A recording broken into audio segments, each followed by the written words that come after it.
सर्वोच्च न्यायालयाच्या निर्णयाने मुख्यतः आपल्या अधिकार कक्षेचं उल्लंघन केलेलं आहे. न्यायालयाचा हा निर्णय जो आहे हा अत्यंत असंवैधानिक, मनमानीपणाचा, चुकीचा, अनैतिक स्वरूपाचा आहे. हा निर्णय अत्यंत चुकीचा आणि अश्लाघ्य आहे, अनैतिक आहे. हा निर्णय प्रत्यक्ष वस्तुस्थिती, लॉ पॉइंट, कायदेशीर तथ्य यांच्यावर आधारित असण्यापेक्षा निर्णय देणाऱ्या न्यायाधीशाच्या आरक्षण विरोधी भावनावर आधारित आहे आणि संबंधित न्यायाधीशाने दिलेल्या चुकीच्या निर्णयाचा धिक्कार करण्याचं स्वातंत्र्य प्रत्येक भारतीय नागरिकाला निश्चितपणे आहे. सर्वोच्च न्यायालयाचा ताजा निर्णय जो आहे हा निर्णय अनुसूचित जाती आणि जमातीच्या संवैधानिक आरक्षणामध्ये वर्गीकरण करण्यात यावे अशा स्वरूपाचा आहे. त्यासोबतच न्यायालयाच्या खंडपीठातील काही न्यायाधीशांनी त्यांची स्वतंत्र टिप्पणी या न्याय निर्णयासोबत जोडलेली आहे आणि त्यामध्ये विविध प्रकारची त्यांची जी वैयक्तिक मतं आहेत ती त्यांनी त्यामध्ये समाविष्ट केलेली आहेत. यामध्ये प्रमुख मुद्दा जो आहे की अनुसूचित जाती आणि जमातीच्या आरक्षणाचं वर्गीकरण करण्यात यावं. त्याबरोबरच अनुसूचित जाती आणि जमातीच्या आरक्षणाचा लाभ घेण्यासाठी क्रीमी लेअर लावण्यात यावं, हा मुख्य मुद्दा त्यामध्ये आहे. आणि त्यातही न्यायमूर्ती मित्तल यांनी अशी एक टिप्पणी जोडलेली आहे की आरक्षणाचा लाभ यापुढे फक्त एका पिढीपर्यंतच देण्यात यावा आणि त्या पिढीच्या नंतर आरक्षण देण्यात येईल. न्यायालयाचा हा निर्णय जो आहे हा अत्यंत असंवैधानिक, मनमानीपणाचा, चुकीचा, अनैतिक स्वरूपाचा आहे. त्यामुळे या निर्णयाचा मी धिक्कार करतो. हा निर्णय भारताच्या प्रत्येक शहरातील कानाकोपऱ्यात जाळून टाकला पाहिजे इतका चुकीचा निर्णय हा आहे. या संदर्भात डॉक्टर बाबासाहेब आंबेडकरांनी पहिल्या घटना दुरुस्तीच्या वेळी असं मत व्यक्त केलं होतं की सर्वोच्च न्यायालयाने दिलेल्या निर्णयाचं आम्ही जरी पालन करू, सर्वोच्च न्यायालयाचा निर्णय जो आहे हा पालन करण्यायोग्य जरी असला तरी तो निर्णय मी मानला पाहिजे हे बंधन माझ्यावर कोणीही टाकू शकत नाही. एखादा निर्णय जर चुकीचा असेल तर तो निर्णय चूक आहे, ह्यामध्ये काहीही वावगं नाही आणि संबंधित न्यायाधीशाने दिलेल्या चुकीच्या निर्णयाचा धिक्कार करण्याचं स्वातंत्र्य प्रत्येक भारतीय नागरिकाला निश्चितपणे आहे. त्यामुळे हा निर्णय अत्यंत चुकीचा आणि अश्लाघ्य आहे, अनैतिक आहे. हा निर्णय प्रत्यक्ष वस्तुस्थिती, लॉ पॉइंट, कायदेशीर तथ्य यांच्यावर आधारित असण्यापेक्षा निर्णय देणाऱ्या न्यायाधीशाच्या आरक्षण विरोधी भावनावर आधारित आहे आणि भावनांवर आधारित असलेला हा निर्णय जो आहे हा निर्णय अनुसूचित जाती आणि जमातीच्या प्रत्येक सदस्यांनी बंधनकारक मानला पाहिजे असं काहीही नाही. त्यामुळे या निर्णयाचा मी प्रथमतः पूर्ण धिक्कार करतो. सर्वोच्च न्यायालयाच्या निर्णयाने मुख्यतः आपल्या अधिकार कक्षेचं उल्लंघन केलेलं आहे. अनुसूचित जाती जमाती आदेश 1950 हा राष्ट्रपतींनी काढलेला आदेश आहे आणि यापूर्वी दिलेले जे काही निर्णय आहेत त्या निर्णयामध्ये स्पष्टपणे असं म्हटलेलं आहे की राष्ट्रपतीने जाहीर केलेल्या शेड्यूल कास्ट ऑर्डर मध्ये किंवा शेड्यूल ट्राईब ऑर्डर मध्ये एखादा कामा जरी बदलायचा असेल तरी ते राष्ट्रपतीच बदलू शकतात आणि राष्ट्रपतीला ते बदलण्यासाठी संसद त्यासाठी शिफारस करू शकते. त्यामुळे संसदेचं कार्य जे आहे ते कार्य ज्युडिशियरीने आपल्या अंगावर घेतलेलं आहे आणि संसदेमध्ये त्यांनी हस्तक्षेप केलेला आहे, आपल्या अधिकार कक्षेचं उल्लंघन केलेलं आहे. वास्तविकतः अनुसूचित जातीच्या निवडी संदर्भात अनुसूचित जातीमध्ये कोणत्या जाती समाविष्ट असाव्यात या संदर्भात संविधानाचं अनुच्छेद 341 जे आहे त्या अनुच्छेद 341 मध्ये यापूर्वी दिलेल्या 2005 साली दिलेल्या निर्णयामध्ये असं स्पष्टपणे म्हटलेलं आहे की 341 अन्वये जी यादी तयार करण्यात आलेली आहे ती यादी बदलण्याचा अधिकार हा संसदेचा आहे आणि संसदेच्या अधिकारामध्ये न्यायालय हस्तक्षेप करू नये. त्यामुळे न्यायालयापुढे आता जो प्रश्न होता की पंजाब सरकारने केलेल्या वर्गीकरणाच्या संदर्भातील तो फक्त पंजाब सरकारच्या निर्णयापुरता मर्यादित होता आणि त्यामध्ये अनुसूचित जमातीच्या संदर्भात कुठलाही मुद्दा समाविष्ट नव्हता.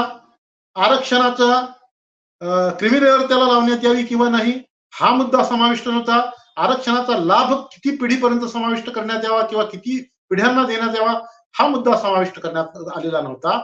तरीही न्यायालयाने आपल्या अधिकार कक्षेचं उल्लंघन करून सरळ सरळ संसदेच्या अधिकारात हस्तक्षेप केलेला आहे आणि त्यामुळे हा निर्णय जो आहे संसदेने कायदा करून हा निर्णय बदलला पाहिजे अशी आमची मागणी आहे. मुख्यतः संसदेने केलेला एखादा कायदा जो असेल अनुसूचित जातीच्या संदर्भात, त्या सर्वोच्च न्यायालयाच्या निर्णयामध्ये असं म्हटलेलं आहे की अनुसूचित जातीचं वर्गीकरण करण्याचा अधिकार राज्यांना दिला जाऊ शकतो. मुळात राज्यांना असा अधिकार नाही, कारण अनुसूचित जाती हा प्रवर्ग जो आहे हा प्रवर्ग संसदेने तयार केलेला आहे आणि संसदेने याच न्याय निर्णयामध्ये पुढे असं म्हटलेलं आहे की अनुसूचित जाती म्हणजे नेमक्या कोणत्या याची नेमकी व्याख्या करण्यात आलेली नाही, किंवा न्यायमूर्ती चंद्रचूड म्हणतात त्याप्रमाणे अनुसूचित जाती हा होमोजिनियस ग्रुप नाही. हे त्यांचं म्हणणं जे आहे ते तथ्यावर आधारित असण्यापेक्षा त्यांच्या भावनेवर आधारित आहे. त्यांचा जातीय पूर्वग्रह जो आहे हा जातीय पूर्वग्रहावर त्यांची ही भावना आधारित आहे. अनुसूचित जाती भारतामध्ये ज्या प्रचलित झाल्या किंवा अनुसूचित जातीचा प्रवर्ग निर्माण करण्यात आला, हा प्रवर्ग अनुसूचित जातीची नेमकी व्याख्या तयार करूनच करण्यात आलेला आहे. अनुसूचित जाती कोणाला म्हणावं या संबंधी सर्वप्रथम जर आपण विचार केला तर 1881 साली झालेली जी डेंझिल इबेटसननी केलेली तत्कालीन जनगणना आयुक्त डेंझिल इबेटसन यांनी अस्पृश्य जाती कोणाला म्हणाव्यात यासाठी त्यांनी 5 प्रकारची तत्व निश्चित केलेली. या 5 तत्वामध्ये अनुसूचित जाती किंवा अस्पृश्य जाती ज्यांना संबोधल्या जातं, या अस्पृश्य जातींना त्यांचे संबंध जे आहेत हे हिंदूंच्या सवर्ण हिंदूंच्या संदर्भात त्यांचे संबंध कशा प्रकारचे त्यावर आधारित होत्या. आणि ह्या 5 कसोट्याच्या आधारे म्हणजे या जातींना वेदाचा अभ्यास करण्याची मुभा आहे किंवा नाही, या जातींना देवळात जाण्याची मुभा आहे किंवा नाही, या जातीच्या स्पर्शाने हिंदू मधील सवर्ण किंवा उच्चवर्णीय अपवित्र मानले जातात काय, त्यांच्या येण्यामुळे किंवा जाण्यामुळे किंवा त्यांच्या राहण्यामुळे एखादी जागा अपवित्र ठरवल्या जाऊ शकते काय, या कसोट्याच्या आधारावर अस्पृश्य जाती कोणत्या किंवा बहिष्कृत जाती कोणत्या ह्या निर्धारित करण्यात आलेल्या आहेत. 1881 ते 1921 पर्यंत जी जनगणना झाली त्यामध्ये अस्पृश्य जाती कोणाला म्हणायचं ह्याच्यासाठी ह्या 5 कसोट्या प्रमाण मानल्या जात होत्या.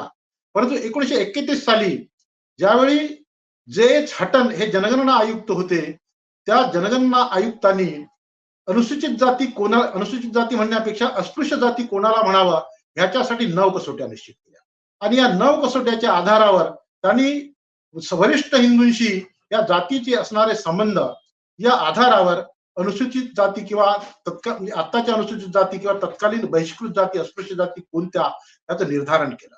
आणि 1930 ते 1931 या दरम्यान त्या इंग्लंडमध्ये गोलमेज परिषदा झाल्या. त्या गोलमेज परिषदेमध्ये डॉक्टर बाबासाहेब आंबेडकरांनी ठासून सांगितलं की ह्या 9 कसोट्याच्या शिवाय सर्वात मोठी कसोटी ही आहे की अस्पृश्य जाती संपूर्ण भारतभर गोमांस खातात. गोमांस खाणारे ह्या हिंदूंमधील इतर कोणत्याही जाती मग त्या शूद्र का असेनात त्या गोमांस खात नाहीत. त्यामुळे ह्या 9 कसोट्या प्लस डॉक्टर बाबासाहेब आंबेडकरांनी सूचित केलेली एक अधिकची कसोटी, ह्या जाती गोमांस भक्षण करत नाहीत, ह्या जाती अस्पृश्य आहेत म्हणून त्यांना विशेष संरक्षण आवश्यक आहे, अशा प्रकारचं आर्ग्युमेंट डॉक्टर बाबासाहेब आंबेडकरांनी 3ऱ्या गोलमेज परिषदेमध्ये प्राधान्याने केलेलं होतं. आणि ह्याचा एक प्रवर्ग बनावा, ह्या जाती ज्या विविध जे गटांमध्ये किंवा नावाने ओळखल्या जातात त्यांचा एक प्रवर्ग बनावा, ह्याच्यासाठी जोरदार युक्तिवाद डॉक्टर बाबासाहेब आंबेडकरांनी गोलमेज परिषदेमध्ये केला आणि त्याच्याच आधारावर जातीय निवाडा किंवा कम्युनल अवॉर्ड जो पारित झाला आणि ह्या कम्युनल अवॉर्डच्या आधारावर सेकंड इंडिया ऍक्ट 1935 किंवा भारत कायदा 1935 यामध्ये अनुसूचित जाती कोणाला म्हणावं याची एक सूची तयार करण्यात आली आणि त्या सूचीच्या आधारावर या जातींसाठी शैक्षणिक त्याचप्रमाणे राजकीय प्रतिनिधित्व देण्यात आला. मूळ मुद्दा असा आहे की अनुसूचित जातींना राजकीय प्रतिनिधित्व त्या केवळ सामाजिक आणि शैक्षणिक मागासलेल्या आहेत ह्या एकाच आधारावर मिळालेल्या नाहीत. सर्वोच्च न्यायालयाची गल्लत करते आहे की अनुसूचित जातीचा जो प्रवर्ग आहे त्या प्रवर्गाला देण्यात आलेले जे काही सेफगार्ड्स जे आहेत हे सेफगार्ड्स त्यांच्या भौतिक उन्नतीसाठी नाहीत तर ते रिप्रेझेंटेशनसाठी आहेत.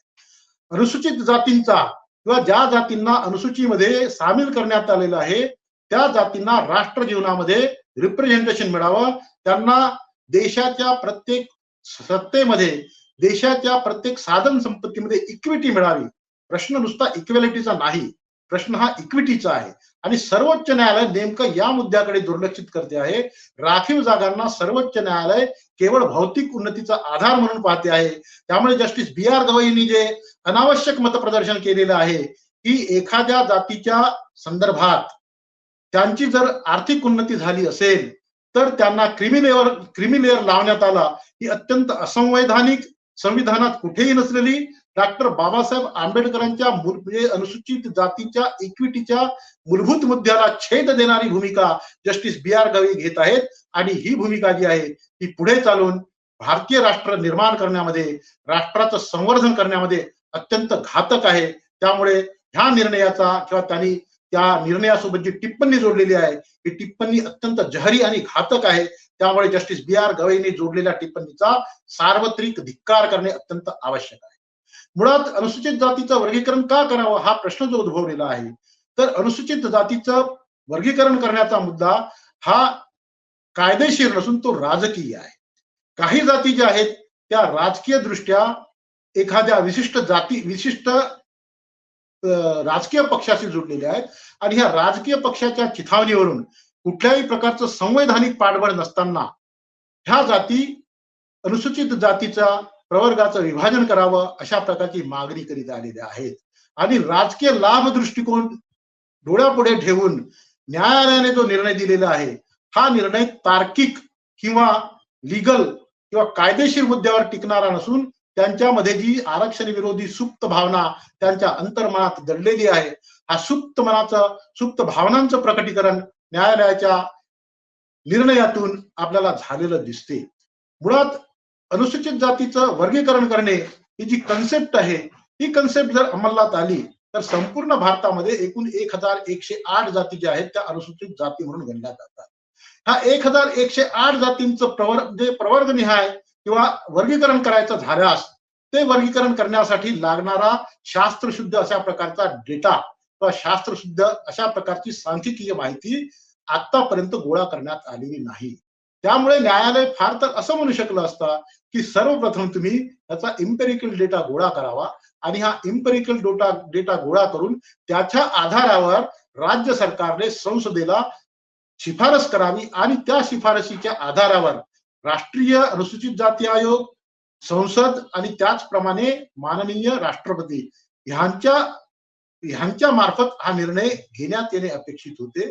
परंतु न्यायालयाने त्यांना देण्यात आलेली जी ज्युडिशियल रिव्ह्यूची पॉवर आहे किंवा एखाद्या कायद्याचं न्यायिक पुनर्विलोकन करण्याचा जी शक्ती आहे त्या शक्तीला आम्हाला कॉन्स्टिट्यूशनचा रिव्ह्यू करण्याचा अधिकार आहे अशा प्रकारच्या सेल्फ मोटिवेटेड किंवा अहंकारी स्वरूपाच्या पद्धतीने तो स्वीकारलेला आहे.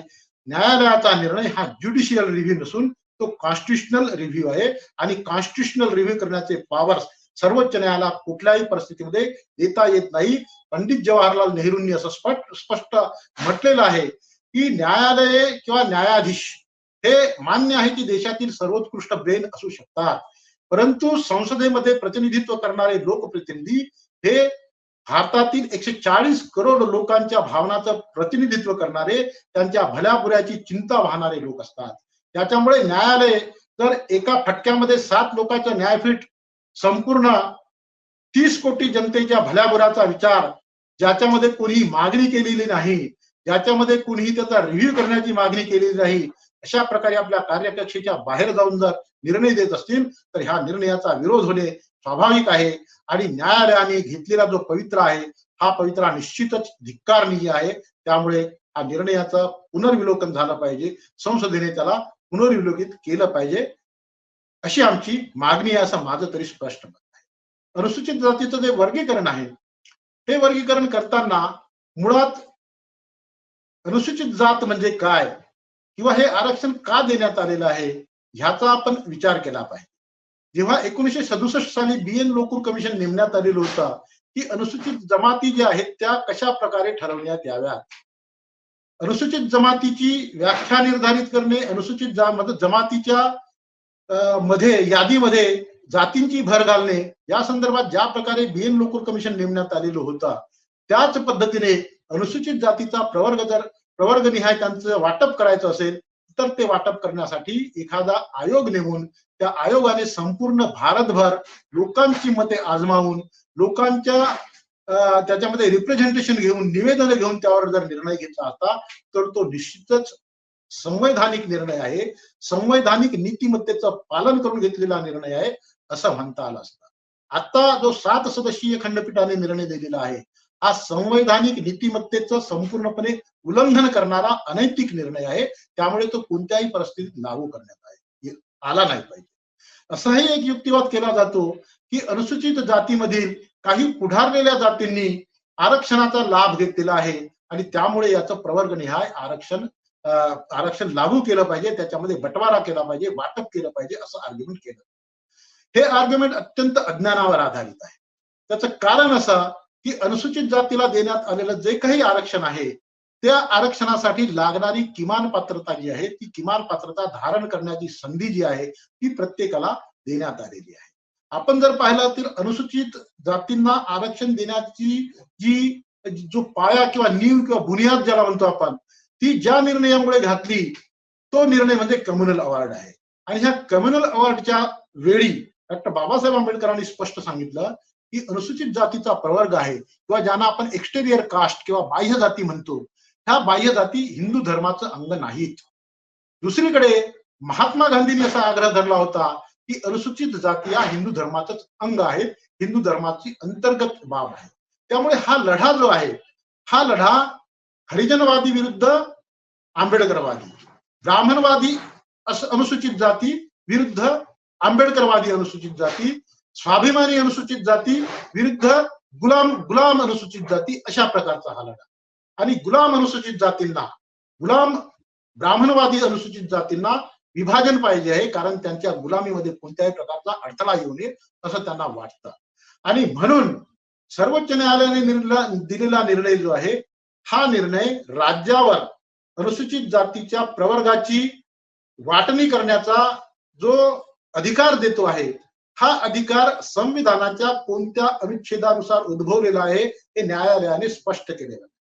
अनुसूचित जातींची यादी करण्याचा किंवा त्यांचा प्रवर्ग करण्याचा अधिकार राज्यांना संविधानाच्या कोणत्या अनुच्छेदानुसार देण्यात आलेला आहे हे जोपर्यंत स्पष्ट होत नाही तोपर्यंत राज्यांनी अनुसूचित जातीच्या संदर्भात घेतलेली कोणतीही भूमिका जी आहे ती असंवैधानिक असेल, ती संविधानाचं अनुपालन करणारी नसेल.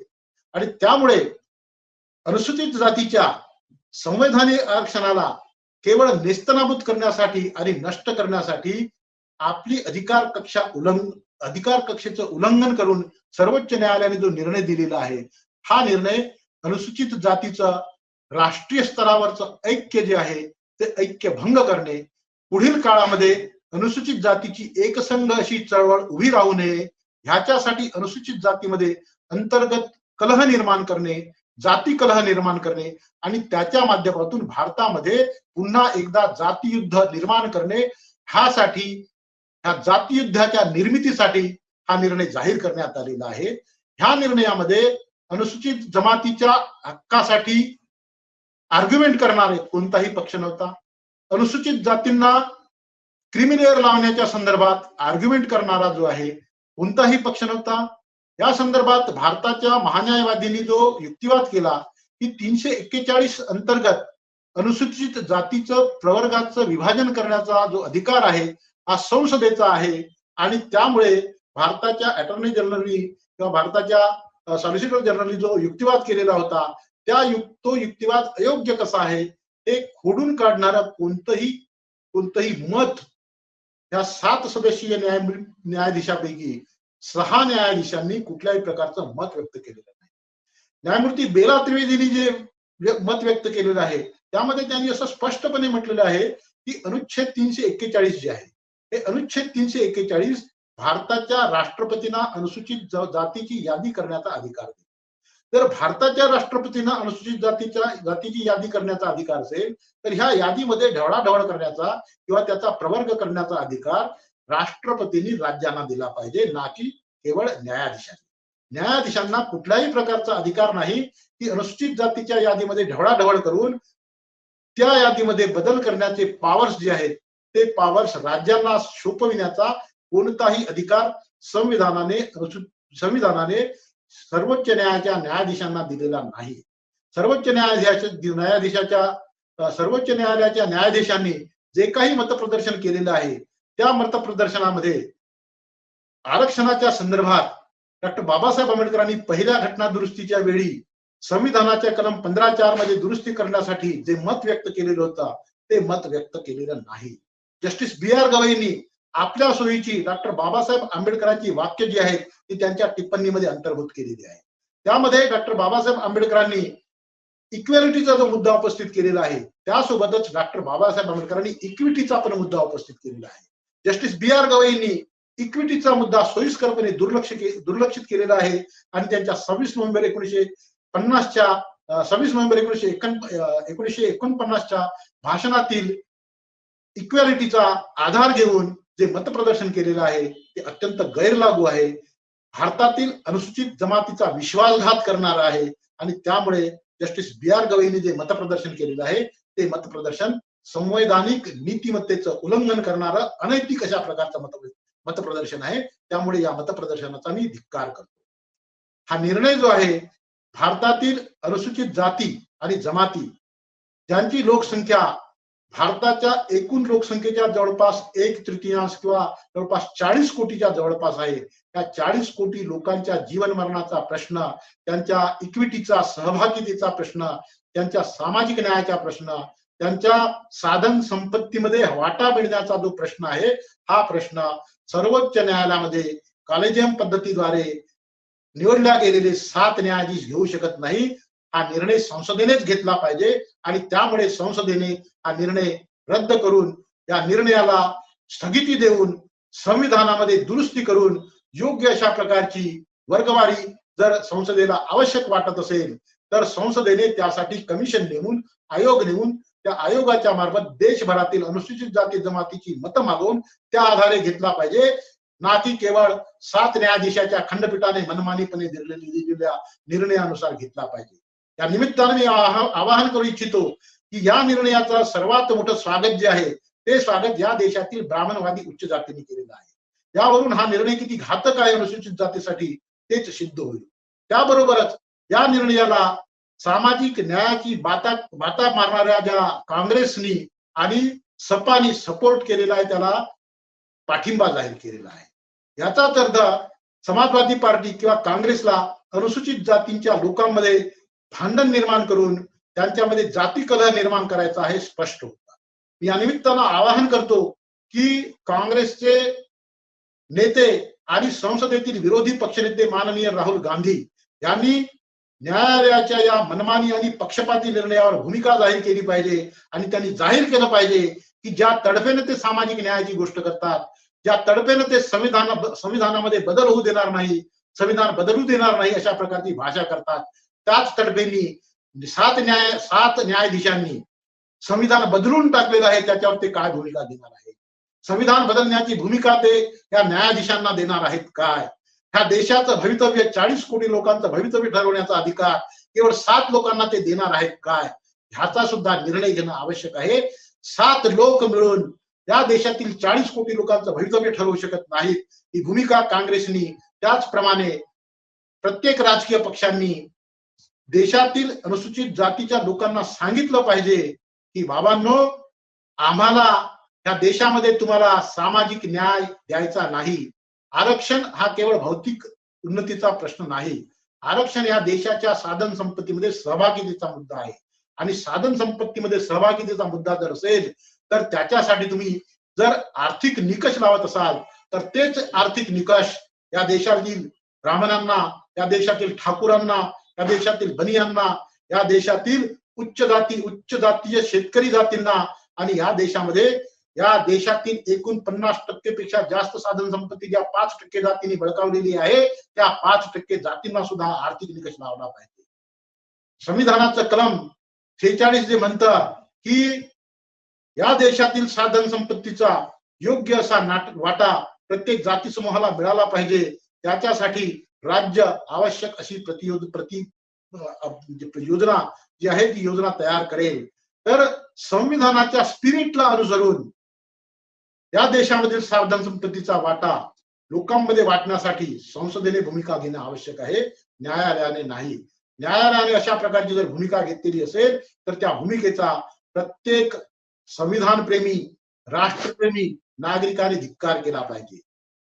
संविधानाने निर्माण केलेलं राष्ट्र उद्ध्वस्त करण्याचा अधिकार केवळ सर्वोच्च न्यायालयात बसलेल्या कोणत्याही न्यायाधीशाला मनमानीपणे त्याला दिलेल्या अधिकाराचा वापर करून हे राष्ट्र अस्थिर होईल, या राष्ट्रामध्ये बंडाळी माजेल, या राष्ट्रामध्ये जाती कलह निर्माण होईल, अशा प्रकारची मुभा देण्यात येऊ नये असं आमचं स्पष्ट मत आहे. आणि हे मत नोंदवून न्यायालयाच्या निर्णयाचा धिक्कार करून आम्ही अशी मागणी करतो की संसदेने त्यावर कायदा करून हा निर्णय जो आहे हा निर्णय ताबडतोब रद्द केला पाहिजे. आणि अनुसूचित जातीची जी काही वर्गवारी करायची असेल ती वर्गवारी जर करणे संसदेला आवश्यक वाटत असेल तर संसदेने त्याच्यासाठी कमिशन नेमून ही वर्गवारी केली पाहिजे. फार तर वर्गवारी करण्यासाठीची शिफारस म्हणून हा निर्णय पाहिला जावा. या निर्णयाची अंमलबजावणी कोणत्याही स्थितीत करण्यात येऊ नये. धन्यवाद.